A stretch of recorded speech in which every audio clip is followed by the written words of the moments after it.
राम बोलबो तब बोला है जवानवा एगो भोजपुरी में बड़ी सुंदर गीत आई रह जाए डाटो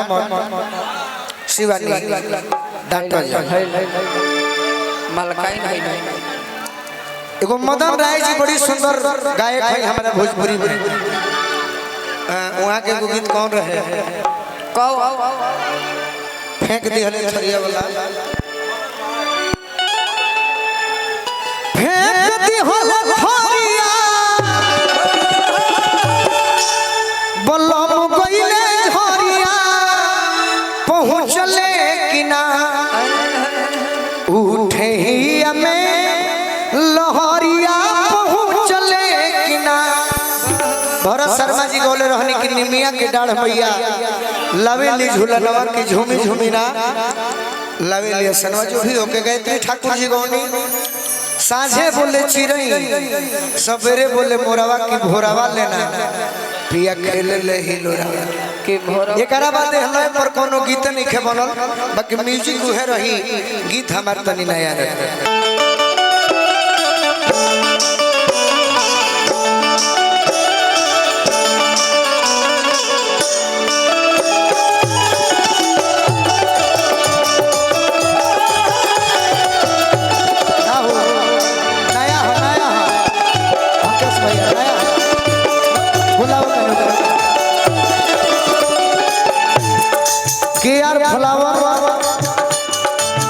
रघुनाथपुर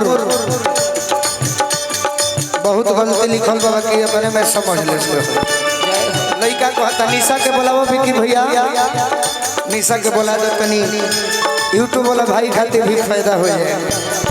लड़का कहता है शिवाय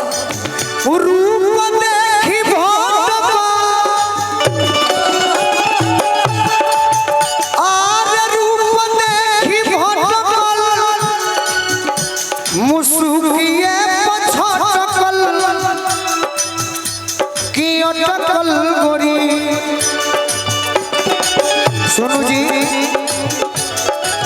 सोनू मेडिसिन जयपुर बाजार से पुरस्कार दिले बानी लइका कहता रूप देखी भटकल मुसुकिए छटकल की अटकल गोरी काहे खाती अरे के दिल जुल्फ तोरा लटकल की अटकल गोरी दिल जुल्फ तोरा अटकल गोरी रूप देखी भटकल मुसुकिए छटकल की अटकल गोरी अरे की जुल्फ दिल की जुल्फ की दिल जुल्फ तोरा लटकल गोरी दिल जुल्फ तोरा लटकल गोरी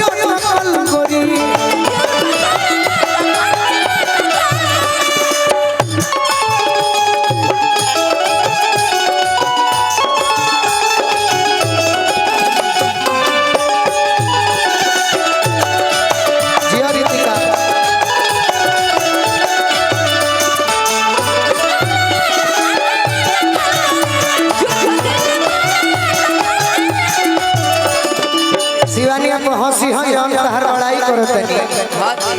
अरे की आँख में बतोरा इसको वाला सरब जो बना बुझल माउंट एवरेस्ट पर्वत जो बना बुझल माउंट नीन छैन छीना ले बाबा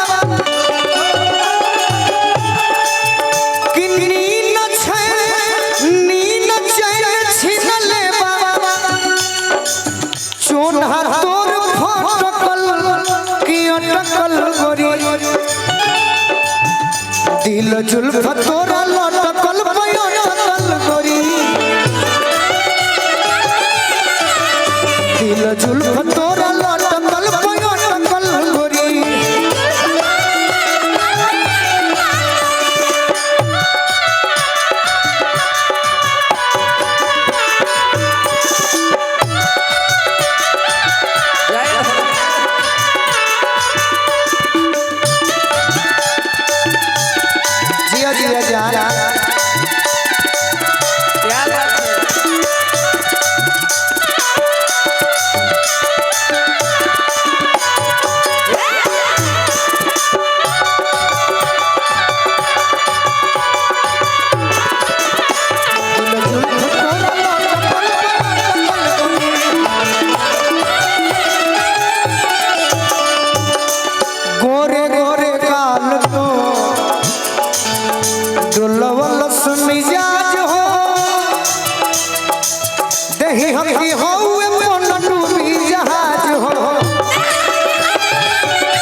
गोरे गाल तुर डोलावलस मिजाज हो दही हकी हो कौन टूरिए जहाज हो